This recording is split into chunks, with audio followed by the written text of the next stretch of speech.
Calgary ਦੇ ਫੁੱਟਹਿਲਸ hospital ਵਿੱਚ ਕੋਵਿਡ-19 infection ਦੇ ਮਾਮਲਿਆਂ ਵਿੱਚ 2 ਹਫ਼ਤਿਆਂ ਦੇ ਅੰਦਰ ਵੱਡਾ ਵਾਧਾ, ਕਰੀਬ 300 staff members under isolation.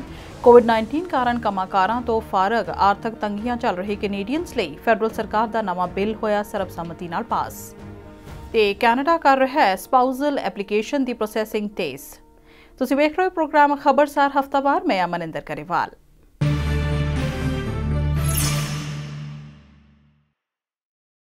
Calgary ਦੇ ਫੁੱਟਹਿਲਸ ਹਸਪੀਟਲ ਵਿੱਚ ਕੋਵਿਡ-19 ਇਨਫੈਕਸ਼ਨ ਦੇ ਮਾਮਲਿਆਂ ਵਿੱਚ 2 ਹਫ਼ਤਿਆਂ ਦੇ ਅੰਦਰ ਵੱਡਾ ਵਾਧਾ ਦਰਜ ਕੀਤਾ ਗਿਆ ਤੇ ਹਸਪੀਟਲ ਵਿੱਚ ਮਰੀਜ਼ਾਂ ਦਾ ਹਾਲ-ਚਾਲ ਪੁੱਛਣ ਆਏ 2 ਵਿਅਕਤੀ ਵੀ ਇੱਥੋਂ ਹੀ ਕੋਵਿਡ-19 ਪੋਜ਼ਿਟਿਵ ਹੋ ਗਏ ਨੇ। ਇਸ ਮੈਡੀਕਲ ਸੈਂਟਰ ਦੀਆਂ 5 ਯੂਨਿਟਸ ਵਿੱਚ ਕੋਰੋਨਾ ਵਾਇਰਸ ਫੈਲ ਚੁੱਕਿਆ ਹੈ ਤੇ 3 ਹੋਰਨਾਂ ਨੂੰ ਆਊਟਬ੍ਰੇਕ ਵਾਚ ਤੇ ਰੱਖਿਆ ਜਾ ਰਿਹਾ ਹੈ। ਹਸਪੀਟਲ ਵਿੱਚ 31 ਮਰੀਜ਼ ਅਤੇ 27 ਸਟਾਫ ਮੈਂਬਰਸ ਹੁਣ ਤੱਕ ਇਸ ਬਿਮਾਰੀ ਦੀ ਲਪੇਟ ਵਿੱਚ ਆਏ ਨੇ ਤੇ 4 ਮਰੀਜ਼ਾਂ ਦੀ ਮੌਤ ਹੋ ਗਈ ਹੈ। 290 ਸਟਾਫ ਮੈਂਬਰਸ ਇਸ ਵੇਲੇ ਆਈਸੋਲੇਸ਼ਨ ਵਿੱਚ ਚੱਲ ਰਹੇ ਨੇ, ਜਿਸ ਕਰਕੇ ਸਟਾਫਿੰਗ ਦੀ ਸਮੱਸਿਆ ਵੀ ਪੈਦਾ ਹੋ ਗਈ ਹੈ। ਖਬਰਾਂ ਇਹ ਵੀ ਨੇ ਕਿ ਆਊਟਬ੍ਰੇਕ ਤੋਂ ਪਹਿਲਾਂ ਕੁਝ ਵਿਜ਼ਿਟਰਸ ਬਗੈਰ ਮਾਸਕ ਦੇ ਘੁੰਮਦੇ ਵੇਖੇ ਗਏ ਸਨ ਤੇ ਸਟਾਫ ਵੀ ਮਜਬੂਰੀ ਵਿੱਚ ਕਈ ਵਾਰ ਸਿੰਪਟਮਸ ਹੁੰਦੇ ਹੋਏ ਕੰਮ ਤੇ ਆਉਂਦਾ ਰਿਹਾ ਤੇ ਇਹਨਾਂ ਮਾਮਲਿਆਂ ਦੀ ਵੀ ਹੁਣ ਜਾਂਚ ਚੱਲ ਰਹੀ ਹੈ। ਅਲਬਰਟਾ ਹੈਲਥ ਸਰਵਿਸਿਜ਼ ਕੋਲੋਂ ਨਰਸਾਂ ਦੀ ਯੂਨੀਅਨ ਨੇ ਅਪ੍ਰੈਲ ਵਿੱਚ ਬੰਦ ਕੀਤੀ ਗਈ ਪੇਡ ਸਿਕ ਲੀਵ ਮੁੜ ਚਾਲੂ ਕੀਤੇ ਜਾਣ ਦੀ ਮੰਗ ਵੀ ਕੀਤੀ ਹੈ। ਇਸ ਹਫ਼ਤੇ ਹਾਊਸ ਆਫ ਕਾਮਨਸ ਵਿੱਚ ਪੇਸ਼ ਕੀਤੇ ਗਏ ਕੋਵਿਡ-19 ਇਕਨੋਮਿਕ ਪੈਕੇਜ ਨੂੰ ਹਾਊਸ ਆਫ ਕਾਮਨਸ ਨੇ ਸਰਬਸੰਮਤੀ ਨਾਲ ਪਾਸ ਕਰ ਦਿੱਤਾ। ਭਰੋਸੇ ਦਾ ਵੋਟ ਲਿਆ ਜਾਣਾ ਸੀ ਪਰ ਇਸ ਦੀ ਨੌਬਤ ਹੀ ਨਹੀਂ ਆਈ। ਬਿੱਲ C4 ਤਹਿਤ ਲਿਬਰਲ ਸਰਕਾਰ ਵੱਲੋਂ ਕਈ ਬੈਨੀਫਿਟ ਦੇਣ ਦਾ ਐਲਾਨ ਕੀਤਾ ਗਿਆ ਤੇ CERB ਯਾਨੀ ਕੈਨੇਡਾ ਐਮਰਜੈਂਸੀ ਰਿਸਪਾਂਸ ਬੈਨੀਫਿਟ ਦੀ ਥਾਂ ਤੇ ਨਵਾਂ ਬੈਨੀਫਿਟ ਲਿਆਂਦਾ ਗਿਆ ਹੈ, ਜਿਸ ਤਹਿਤ ਹਰ ਯੋਗ ਵਿਅਕਤੀ ਨੂੰ $500 ਪ੍ਰਤੀ ਹਫ਼ਤਾ ਦਿੱਤੇ ਜਾਣਗੇ ਤੇ ਅਜਿਹਾ 26 ਹਫ਼ਤੇ ਤੱਕ ਜਾਰੀ ਰਹੇਗਾ। We've been there for Canadians right across the country. Almost 9 million people receive the Canada Emergency Response Benefit, and with the measures we're putting forward today, we're actually going to continue to be able to support the millions who continue to be out of work, looking for work, but unable to find it because our economy is still in recovery. ਬਿਮਾਰੀ ਦੀ ਛੁੱਟੀ ਲੈਣ ਵਾਲੇ ਨੂੰ ਪੂਰੀ ਤਨਖਾਹ ਦਿੱਤੇ ਜਾਣ ਸੰਬੰਧੀ ਨਿਯਮ ਵੀ ਬਣਾਇਆ ਜਾਣਾ ਹੈ। ਫੈਡਰਲ ਸਰਕਾਰ ਨੇ ਇਕਨੋਮੀ ਮੁੜ ਚਾਲੂ ਕਰਨ ਵਿੱਚ ਮਦਦ ਕਰਨ ਲਈ ਇਨਫਰਾਸਟ੍ਰਕਚਰ ਇਨੀਸ਼ੀਏਟਿਵ ਵਿੱਚ $10 ਬਿਲੀਅਨ ਇਨਵੈਸਟ ਕਰਨ ਦਾ ਐਲਾਨ ਕੀਤਾ ਹੈ। ਕੈਨੇਡਾ ਇਨਫਰਾਸਟ੍ਰਕਚਰ ਬੈਂਕ ਵੱਲੋਂ ਪ੍ਰਾਈਵੇਟ ਸੈਕਟਰ ਕੰਪਨੀਆਂ ਨਾਲ ਰਲ ਕੇ ਵੱਡੇ ਪ੍ਰੋਜੈਕਟਸ ਦੀ ਫੰਡਿੰਗ ਕੀਤੀ ਜਾਏਗੀ, ਜਿਸ ਨਾਲ ਟੀਚਾ ਇਹ ਹੈ ਕਿ ਦੇਸ਼ ਭਰ ਵਿੱਚ ਅਗਲੇ 3 ਸਾਲਾਂ ਵਿੱਚ 60,000 ਨੌਕਰੀਆਂ ਪੈਦਾ ਹੋ ਸਕਣ। ਇਸ ਰਕਮ ਨਾਲ 3 ਸਾਲਾਂ ਵਿੱਚ clean power, zero emission buses, ਖੇਤੀਬਾੜੀ ਪ੍ਰੋਜੈਕਟਾਂ ਅਤੇ ਕਈ ਕਿੱਤਿਆਂ ਵਿੱਚ ਇਨਵੈਸਟਮੈਂਟ ਕੀਤੀ ਜਾਏਗੀ ਤੇ ਦੂਰ ਦਰਾਜ਼ ਇਲਾਕਿਆਂ ਦੇ ਕਰੀਬ 7,50,000 ਘਰਾਂ ਤੱਕ ਬ੍ਰੌਡਬੈਂਡ ਸੇਵਾ ਪਹੁੰਚਾਉਣਾ ਵੀ ਇਸ ਵਿੱਚ ਸ਼ਾਮਿਲ ਹੈ, ਜਿਸ ਦੇ $2 ਬਿਲੀਅਨ ਵੱਖਰੇ ਖਰਚ ਕੀਤੇ ਜਾਣਗੇ। ਕੈਨੇਡਾ ਦੇ immigration, refugees and citizenship minister Marco Mendicino ਨੇ ਐਲਾਨ ਕੀਤਾ ਹੈ ਕਿ ਸਪਾਊਸਲ ਐਪਲੀਕੇਸ਼ਨ ਦੀ ਪ੍ਰੋਸੈਸਿੰਗ ਵਿੱਚ ਤੇਜ਼ੀ ਲਿਆਂਦੀ ਜਾ ਰਹੀ ਹੈ ਤਾਂ ਕਿ ਪਰਿਵਾਰਾਂ ਨੂੰ ਜਲਦੀ ਇਕੱਠਿਆਂ ਕੀਤਾ ਜਾ ਸਕੇ।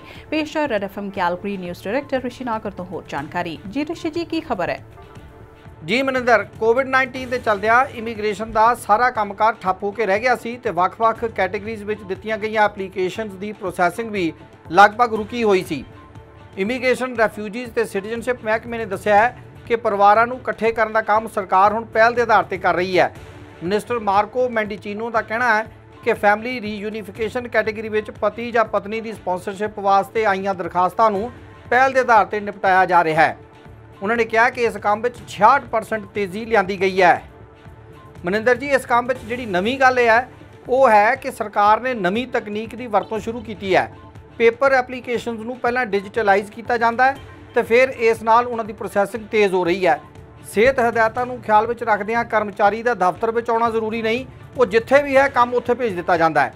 ਹਰ ਮਹੀਨੇ 6,000 ਐਪਲੀਕੇਸ਼ਨਸ ਨਿਪਟਾਈਆਂ ਜਾ ਰਹੀਆਂ ਨੇ ਤੇ ਇਸ ਸਾਲ ਦੇ ਅਖੀਰ ਤੱਕ 49,000 ਦਰਖਾਸਤਾਂ ਨਿਪਟਾਈਆਂ ਜਾਣਗੀਆਂ। ਇਹ ਪਾਇਲਟ ਪ੍ਰੋਗਰਾਮ ਹੈ ਤੇ ਇਹਦੇ ਚੰਗੇ ਨਤੀਜੇ ਆਉਣ ਦੀ ਵੀ ਆਸ ਹੈ। ਇੱਕ ਗੱਲ ਹੋਰ ਮਨਿੰਦਰ ਜੀ, 18 ਮਾਰਚ ਤੋਂ ਬੰਦ ਪਿਆ ਕੈਨੇਡੀਅਨ ਬਾਰਡਰ ਅਜੇ 31 ਅਕਤੂਬਰ ਤੱਕ ਹੋਰ ਬੰਦ ਰਹੇਗਾ। ਸਰਕਾਰ ਨੇ ਕਿਹਾ ਕਿ ਦੇਸ਼ ਦਾ ਬਾਰਡਰ ਉਹਨਾਂ ਵਿਦੇਸ਼ੀਆਂ ਵਾਸਤੇ ਬੰਦ ਹੈ ਜਿਹੜੇ ਕੈਨੇਡਾ ਵਿੱਚ ਮੌਜ ਮਸਤੀ ਵਾਸਤੇ ਜਾਂ ਗੈਰ ਜ਼ਰੂਰੀ ਕੰਮਾਂ ਵਾਸਤੇ ਆਉਣਾ ਚਾਹੁੰਦੇ ਨੇ। ਕੈਨੇਡੀਅਨ ਨਾਗਰਿਕਾਂ, PRs, ਕੁਝ ਚੁਣਿੰਦਾ ਫੋਰਨ ਵਰਕਰਸ, ਕੁਝ ਇੰਟਰਨੈਸ਼ਨਲ ਸਟੂਡੈਂਟਸ, ਕੈਨੇਡੀਅਨ ਨਾਗਰਿਕਾਂ ਜਾਂ PRs ਦੇ ਮਾਪੇ ਕੈਨੇਡਾ ਵਿੱਚ ਆ ਸਕਣਗੇ ਤੇ ਚੇਤੇ ਰੱਖਣਾ, ਇੱਥੇ ਆ ਕੇ 14 ਦਿਨਾਂ ਲਈ ਕੁਆਰੰਟੀਨ ਕਰਨਾ ਪਏਗਾ। ਜੀ ਸ਼ੁਕਰੀਆ ਰਿਸ਼ੀ ਜੀ ਇਸ ਸਾਰੀ ਜਾਣਕਾਰੀ ਦੇ ਲਈ। ਜੀ ਮਨਿੰਦਰ, ਧੰਨਵਾਦ। ਓਨਟਾਰੀਓ ਅਤੇ ਕਿਊਬੈਕ ਵਿੱਚ ਕੋਵਿਡ-19 ਦੀ ਦੂਜੀ ਵੇਵ ਸ਼ੁਰੂ ਹੋ ਚੁੱਕੀ ਹੈ ਤੇ ਹਾਲ ਮਾੜਾ ਹੈ।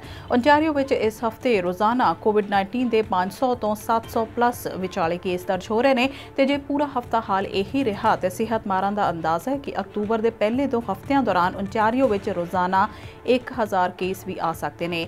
Personal support, long term care settings, home cares ਅਤੇ ਚਿਲਡਰਨ ਕੇਅਰ ਸਰਵਿਸਿਜ਼ ਨਾਲ ਕੰਮ ਕਰਦੇ ਪਰਸਨਲ ਸਪੋਰਟ ਵਰਕਰਸ ਦੀ ਹਾਲ ਦੀ ਘੜੀ $3 ਪ੍ਰਤੀ ਘੰਟਾ ਦੇ ਹਿਸਾਬ ਨਾਲ ਤਨਖਾਹ ਵਧਾ ਦਿੱਤੀ ਗਈ ਹੈ ਤੇ ਰੋਜ਼ਾਨਾ ਇੰਨੇ ਟੈਸਟ ਕੀਤੇ ਜਾ ਰਹੇ ਨੇ ਕਿ ਨਤੀਜਿਆਂ ਦੀ ਉਡੀਕ ਕਰ ਰਹੇ ਵਿਅਕਤੀਆਂ ਦੀ ਗਿਣਤੀ 1 ਅਕਤੂਬਰ ਨੂੰ 80,000 ਤੇ ਪਹੁੰਚ ਗਈ, ਯਾਨੀ 80,000 ਦਾ ਬੈਕਲੌਗ ਹੋ ਗਿਆ।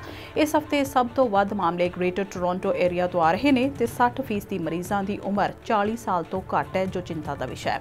ਉਧਰ ਕਿਊਬੈਕ ਵਿੱਚ ਵੀਰਵਾਰ 1 ਅਕਤੂਬਰ ਨੂੰ 838 ਨਵੇਂ ਮਾਮਲਿਆਂ ਦੀ ਪੁਸ਼ਟੀ ਹੋਈ। ਰੈੱਡ ਜ਼ੋਨ ਵਿੱਚ ਚੱਲ ਰਹੇ ਇਲਾਕਿਆਂ ਵਿੱਚ ਹੈਲਥ ਗਾਈਡਲਾਈਨਸ ਦਾ ਉਲੰਘਣ ਕਰਨ ਵਾਲਿਆਂ ਨੂੰ ਪੁਲਿਸ ਹੁਣ $1,000 ਦਾ ਜੁਰਮਾਨਾ ਕਰੇਗੀ ਤੇ ਫੀਸ ਮਿਲਾ ਕੇ $1,500 ਹੋ ਜਾਏਗਾ। ਇਹ ਜੁਰਮਾਨਾ ਬਿਨਾਂ ਮੂੰਹ ਢਕੇ ਮੁਜ਼ਾਹਰਾ ਕਰਨ ਵਾਲਿਆਂ ਨੂੰ ਵੀ ਹੋਏਗਾ ਤੇ ਘਰਾਂ ਵਿੱਚ ਪਾਰਟੀਆਂ ਕਰਨ ਵਾਲਿਆਂ ਨੂੰ ਵੀ ਕੀਤਾ ਜਾਏਗਾ। 1 ਅਕਤੂਬਰ ਤੋਂ 28 ਦਿਨ ਵਾਸਤੇ ਕਿਊਬੈਕ ਵਿੱਚ ਲਾਗੂ ਕੀਤੇ ਗਏ ਨਵੇਂ ਨਿਯਮਾਂ ਤਹਿਤ ਕਿਊਬੈਕ ਦੀਆਂ ਰੈੱਡ ਜ਼ੋਨਸ ਵਿੱਚ ਹੁਣ ਬਾਰ, ਕਸੀਨੋਜ਼, ਮਿਊਜ਼ੀਅਮ, ਸਿਨੇਮਾਜ਼ ਤੇ ਥੀਏਟਰਸ ਬੰਦ ਕਰ ਦਿੱਤੇ ਗਏ ਨੇ ਤੇ ਇਬਾਦਤ ਦੀਆਂ ਥਾਵਾਂ, ਵਿਆਹ ਅਤੇ ਫਿਊਨਰਲ ਵਾਲੀਆਂ ਥਾਵਾਂ ਤੇ 2 ਮੀਟਰ ਦੀ ਦੂਰੀ ਦਾ ਨਿਯਮ ਲਾਗੂ ਹੋਏਗਾ ਤੇ 25 ਤੋਂ ਵੱਧ ਦਾ ਇਕੱਠ ਨਹੀਂ ਹੋ ਸਕਦਾ। ਖਾਸ ਗੱਲ ਇਹ ਕਿ ਸਭ ਕੁਝ ਦੇ ਬਾਵਜੂਦ ਓਨਟਾਰੀਓ ਅਤੇ ਕਿਊਬੈਕ ਵਿੱਚ ਸਕੂਲ ਖੁੱਲ੍ਹੇ ਨੇ। ਇਸ ਹਫ਼ਤੇ ਅਮਰੀਕੀ ਰਾਸ਼ਟਰਪਤੀ ਦੇ ਅਹੁਦੇ ਲਈ ਚੋਣ ਲੜ ਰਹੇ ਡੋਨਲਡ ਟਰੰਪ ਅਤੇ ਡੈਮੋਕ੍ਰੈਟ ਜੋ ਬਾਈਡਨ ਦੀ 90 ਮਿੰਟ ਦੀ ਬਹਿਸ ਨੇ ਬਹਿਸ ਦੇ ਨਿਯਮਾਂ ਦੀਆਂ ਧੱਜੀਆਂ ਉਡਾ ਕੇ ਰੱਖ ਦਿੱਤੀਆਂ। ਟਰੰਪ ਬਾਈਡਨ ਨੂੰ ਬਾਰ-ਬਾਰ ਆਦਤ ਮੁਤਾਬਕ ਟੋਕਦੇ ਰਹੇ, ਇੱਕ ਦੂਜੇ ਤੇ ਉਮੀਦ ਮੁਤਾਬਕ ਰੱਜ ਕੇ ਚਿੱਕੜ ਉਛਾਲਿਆ ਗਿਆ ਤੇ ਇੱਕ ਸਮਾਂ ਅਜਿਹਾ ਵੀ ਆਇਆ ਕਿ ਖਿਜੇ ਹੋਏ ਬਾਈਡਨ ਨੇ ਟਰੰਪ ਨੂੰ ਸ਼ਟ ਅਪ ਕਹਿ ਦਿੱਤਾ। ਟਰੰਪ 38 ਮਿੰਟ ਬੋਲੇ ਜਦਕਿ ਬਾਈਡਨ ਕੁੱਲ 43 ਮਿੰਟ ਬੋਲੇ, ਜਿਸ ਵਿੱਚ ਟਰੰਪ ਨੇ ਉਹਨਾਂ ਨੂੰ 73 ਵਾਰ ਟੋਕਿਆ। ਇਹਨਾਂ ਹਰਕਤਾਂ ਤੋਂ ਤੰਗ ਆ ਕਿ ਹੁਣ ਪ੍ਰੈਜ਼ੀਡੈਂਸ਼ੀਅਲ ਡਿਬੇਟਸ ਕਰਾਉਣ ਵਾਲੇ the Commission on Presidential Debates CPD ਨੇ ਅੱਗੇ ਦੀਆਂ 2 ਡਿਬੇਟਸ ਲਈ ਨਵੇਂ ਨਿਯਮ ਹੀ ਬਣਾ ਦਿੱਤੇ ਨੇ। ਇਹ ਨਿਯਮ ਕੀ ਨੇ, ਇਸ ਦਾ ਖੁਲਾਸਾ ਅਜੇ ਨਹੀਂ ਹੋਇਆ, ਪਰ ਇਹਨਾਂ ਵਿੱਚ ਇੱਕ ਨਿਯਮ ਜ਼ਰੂਰ ਸਾਹਮਣੇ ਆਇਆ ਹੈ ਕਿ ਜੇਕਰ ਕੋਈ ਦੂਜੇ ਦੀ ਵਾਰੀ ਬੋਲੇਗਾ ਤੇ ਉਸ ਦਾ ਮਾਈਕ ਬੰਦ ਕਰ ਦਿੱਤਾ ਜਾਏਗਾ। ਭਾਰਤ ਦੀ ਵਿਸ਼ੇਸ਼ CBI ਅਦਾਲਤ ਨੇ ਇਸ ਹਫ਼ਤੇ 28 ਸਾਲ ਪੁਰਾਣੇ ਬਾਬਰੀ ਮਸਜਿਦ ਨੂੰ ਢਾਹ ਦਿੱਤੇ ਜਾਣ ਦੇ ਅਦਾਲਤੀ ਮਾਮਲੇ ਵਿੱਚ ਸਾਰੇ ਦੇ ਸਾਰੇ 32 ਦੋਸ਼ੀਆਂ ਨੂੰ ਬਰੀ ਕਰ ਦਿੱਤਾ। ਕੋਰਟ ਨੇ ਆਪਣੇ ਫੈਸਲੇ ਵਿੱਚ ਕਿਹਾ ਕਿ ਬਾਬਰੀ ਮਸਜਿਦ ਨੂੰ ਢਾਹ ਦੇਣ ਦੀ ਪਹਿਲਾਂ ਤੋਂ ਕੋਈ ਗਿਣੀ ਮਿੱਥੀ ਯੋਜਨਾ ਹੈ ਹੀ ਨਹੀਂ ਸੀ, ਸਗੋਂ ਅਰਾਜਕਤਾਵਾਦੀਆਂ ਨੇ ਇਸ ਨੂੰ ਢਾਹਿਆ ਸੀ, ਜਦਕਿ ਆਗੂਆਂ ਨੇ ਇਸ ਨੂੰ ਰੋਕਣ ਦੀ ਕੋਸ਼ਿਸ਼ ਕੀਤੀ ਸੀ। ਦੋਸ਼ੀਆਂ ਦੇ ਖਿਲਾਫ ਸਬੂਤਾਂ ਦੀ ਘਾਟ ਦੇ ਚੱਲਦਿਆਂ 32 ਦੋਸ਼ੀ ਬਰੀ ਹੋ ਗਏ ਨੇ। ਲਾਲ ਕ੍ਰਿਸ਼ਨ ਅਡਵਾਨੀ, ਉਮਾ ਭਾਰਤੀ, ਡਾਕਟਰ ਮੁਰਲੀ ਮਨੋਹਰ ਜੋਸ਼ੀ, ਕਲਿਆਣ ਸਿੰਘ, ਨ੍ਰਿਤ ਗੋਪਾਲ ਦਾਸ ਵਰਗੇ ਕਈ ਉੱਘੇ ਆਗੂਆਂ ਨੂੰ ਇਸ ਕੇਸ ਵਿੱਚ ਨਾਮਜ਼ਦ ਕੀਤਾ ਗਿਆ ਸੀ। ਭਾਰਤੀ ਸੂਬੇ ਉੱਤਰ ਪ੍ਰਦੇਸ਼ ਵਿੱਚ ਜ਼ਿਲ੍ਹਾ ਹਾਥਰਸ ਦੀ 20 ਸਾਲਾ ਇੱਕ ਦਲਿਤ ਲੜਕੀ ਨਾਲ ਗੈਂਗਰੇਪ ਹੋਣ, ਉਸ ਨੂੰ ਬੁਰੀ ਤਰ੍ਹਾਂ ਨਾਲ ਕੁੱਟਮਾਰ ਕਰਕੇ ਵਹਿਸ਼ੀਆਨਾ ਤਸ਼ੱਦਦ ਕਰਕੇ ਗੰਭੀਰ ਜ਼ਖਮੀ ਕਰ ਦਿੱਤੇ ਜਾਣ ਮਗਰੋਂ ਦਿੱਲੀ ਦੇ ਹਸਪਤਾਲ ਵਿੱਚ ਉਸ ਦੀ ਮੌਤ ਹੋ ਗਈ ਤੇ ਇਸ ਮਗਰੋਂ ਘਰਦਿਆਂ ਦੀ ਮਰਜ਼ੀ ਦੇ ਬਗੈਰ ਉਸ ਦਾ ਅੰਤਮ ਸੰਸਕਾਰ ਵੀ ਕਰ ਦਿੱਤਾ ਗਿਆ। मेरी बहन के साथ ये गैंगरेप हुआ है। कौन लोग हैं? ये ठाकुर समाज से लोग हैं सभी और हम लोग बालिंग समाज से हैं। मैं चुन्नी लट के डर रही, जैसे घास भरे हरी काय जैसे पीछे थे गांठ लगा लिए वाके धरू ना पाई वाने के टू ना कर पाई, इधर तो बाजार में खींच ले गए। उसको जीव कट रही तो बोल नहीं पा रही थी। अब बेटा और वो लोग 4-5 लोग थे, फिर मुझे पता नहीं है मेरे साथ क्या क्या हुआ है। ਅੱਧੀ ਰਾਤ ਮਗਰੋਂ ਤੜਕੇ 2:30 ਵਜੇ ਉਸ ਦਾ ਅੰਤਮ ਸੰਸਕਾਰ ਕੀਤਾ ਗਿਆ ਤੇ ਘਰਦਿਆਂ ਨੂੰ ਉਸ ਵੇਲੇ ਘਰ ਵਿੱਚ ਨਜ਼ਰਬੰਦ ਰੱਖਿਆ ਹੋਇਆ ਸੀ। ਹਾਥਰਸ ਵਿੱਚ ਦਲਿਤ ਮਹਿਲਾ ਨਾਲ ਸਮੂਹਕ ਜਬਰ ਜਨਾਹ ਤੇ ਮੌਤ ਮਾਮਲੇ ਵਿੱਚ ਲੋਕਾਂ ਦਾ ਗੁੱਸਾ ਅਜੇ ਠੰਡਾ ਵੀ ਨਹੀਂ ਸੀ ਹੋਇਆ ਕਿ ਯੂਪੀ ਦੇ ਹੀ ਬਲਰਾਮਪੁਰ ਜ਼ਿਲ੍ਹੇ ਵਿੱਚ 2 ਵਿਅਕਤੀਆਂ ਵੱਲੋਂ ਕੀਤੇ ਕਥਿਤ ਬਲਾਤਕਾਰ ਮਗਰੋਂ 22 ਸਾਲਾ ਔਰਤ ਦੀ ਮੌਤ ਹੋ ਜਾਣ ਦਾ ਮਾਮਲਾ ਸਾਹਮਣੇ ਆਇਆ ਹੈ। ਪੁਲਿਸ ਨੇ ਹਾਲਾਂਕਿ ਦੋਹਾਂ ਮੁਲਜ਼ਮਾਂ ਨੂੰ ਗ੍ਰਿਫਤਾਰ ਕਰ ਲਿਆ ਹੈ, ਪਰ ਪੀੜਤ ਦੇ ਪਰਿਵਾਰ ਨੇ ਆਪ ਹੀ ਰਾਤ ਵੇਲੇ ਉਸ ਦਾ ਸੰਸਕਾਰ ਕਰ ਦਿੱਤਾ। ਖੇਤੀ ਬਿੱਲਾਂ ਖਿਲਾਫ ਭਾਰਤ ਵਿੱਚ ਥਾਂ-ਥਾਂ ਰੋਸ ਮੁਜ਼ਾਹਰੇ ਜਾਰੀ ਨੇ ਤੇ 31 ਕਿਸਾਨ ਜਥੇਬੰਦੀਆਂ ਦੇ ਸੱਦੇ ਤੇ ਅੰਮ੍ਰਿਤਸਰ ਵਿੱਚ 1 ਅਕਤੂਬਰ ਨੂੰ ਭਾਜਪਾ ਦੇ ਰਾਜ ਸਭਾ ਮੈਂਬਰ ਸ਼ਵੇਤ ਮਲਿਕ ਦੇ ਘਰ ਦੇ ਬਾਹਰ ਕਿਸਾਨ ਕਾਰਕੁਨਾਂ ਨੇ ਅਣਮਿੱਥੇ ਸਮੇਂ ਲਈ ਹੁਣ ਧਰਨਾ ਲਾ ਦਿੱਤਾ ਹੈ। ਬੀਜੇਪੀ ਪ੍ਰਧਾਨ ਨੇ ਸਾਡੇ ਪੰਜਾਬ ਦੇ ਸ਼ਵੇਤ ਮਲਿਕ ਜੀ ਉਹਨਾਂ ਦੇ ਘਰ ਦੇ ਬਾਹਰ ਧਰਨਾ ਦੇ ਰਹੇ ਆ ਔਰ ਜਿਹੜਾ ਕਾਲਾ ਕਾਨੂੰਨ ਇਹਨਾਂ ਨੇ CAB ਪਾਸ ਕੀਤਾ ਹੈ ਪਾਰਲੀਮੈਂਟ ਵਿੱਚ, ਜਿਹੜਾ ਐਕਟ ਬਣ ਚੁੱਕਾ ਹੈ ਹੁਣ, ਉਹਦੇ ਖਿਲਾਫ ਧਰਨਾ ਦੇ ਰਹੇ ਆ। ਪੰਜਾਬ ਦੇ ਲੋਕਾਂ ਦੀ ਆਵਾਜ਼ ਆ ਕਿ ਵੱਖੋ-ਵੱਖ ਧਰਮਾਂ ਦਾ ਦੇਸ਼ ਆ ਸਾਡਾ ਹਿੰਦੁਸਤਾਨ, ਇਹਦੇ ਵਿੱਚ ਵੰਡੀਆਂ ਨਹੀਂ ਪੈਣ ਦਿੱਤੀਆਂ ਜਾਵਾਂਗੀਆਂ। ਉਧਰ ਮੋਦੀ ਦਾ ਕਹਿਣਾ ਹੈ ਕਿ ਵਿਰੋਧੀ ਪਾਰਟੀਆਂ ਦਰਅਸਲ ਲੋਕਾਂ ਨੂੰ ਭੜਕਾ ਰਹੀਆਂ ਨੇ, ਉਹ ਚਾਹੁੰਦੀਆਂ ਨਹੀਂ ਕਿ ਕਿਸਾਨਾਂ ਦਾ ਫਾਇਦਾ ਹੋਵੇ। पाकिस्तान के प्रधानमंत्री इमरान खान ने कहा कि भगौड़े नवाज शरीफ वालों आर्मी विच सियासी दखल दीआं गल्लां करके उही खेड खेडी जा रही है जो अल्ताफ हुसैन ने खेडी सी ते महंगी पई सी ते नवाज शरीफ नूं इमरान खान के मुताबिक ये उकसावा भारत दे रहा है। ये बड़ी डेंजरस गेम हो रही है। ये जो नवाज शरीफ खेल रहा है ये बहुत एक खतरनाक पाकिस्तान की गेम के खिलाफ गेम खेल रहा है। यही अल्ताफ हुसैन ने खेली थी।